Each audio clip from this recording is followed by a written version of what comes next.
இப்ப நீங்க இவ்ளோ விஷயங்கள் சொல்லிட்டு இருக்கீங்க.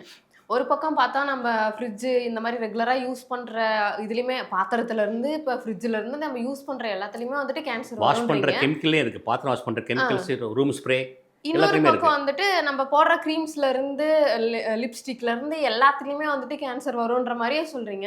இது எல்லாமே வந்துட்டு இருந்தா தானே நம்ம ஒரு மனுஷனா இருந்தாலே வந்துட்டு இது எல்லாமே வந்துட்டு பண்ணி தானே ஆகணும். அப்படின்றப்போ நம்ம தொட்டதுக்கு எல்லாமே வந்துட்டு கேன்சர் வரும்னா, ஒரு மனுஷன் எத தான் பண்ணணும் ஃபர்ஸ்ட்டு? நல்ல கேள்வி. வேறு வழி என்ன பண்ணுறது? எங்க வீட்ல ஃப்ரிட்ஜ் கிடையாது. தெரியுமா ம். உங்களுக்கு?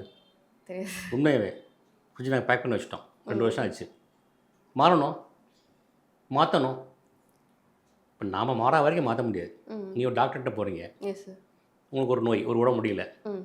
டாக்டர் என்ன பண்றாரு? பிரிஸ்கிரைப் பண்ற மாத்திரை எழுதி தராரு. ம். சாப்பிட்றீங்க, குணம் ஆகல. செகண்ட் டைம் போய் என்ன சொல்லுவீங்க? சார் மாத்திரைலாம் குடுத்தீங்க. இன்னும் குணமாகல சார். சரியாகல. ம். சரியில்ல. அப்படி தான் இருக்கு. டாக்டர் என்ன பண்ணுவாரு? மாத்திரைய மாத்தி எழுதி குடுப்பாரு. ஆமா. கரெக்ட்டா? எஸ். ம். சாப்பிட்றீங்க. அப்பவும் குணமாகல. அடுத்து என்ன பண்ணுவீங்க நீங்க? டாக்டரயே வந்து மாத்துவீங்க. டாக்டர மாத்திருவோம். டாக்டர தான் மாத்துவீங்க. ஆமா.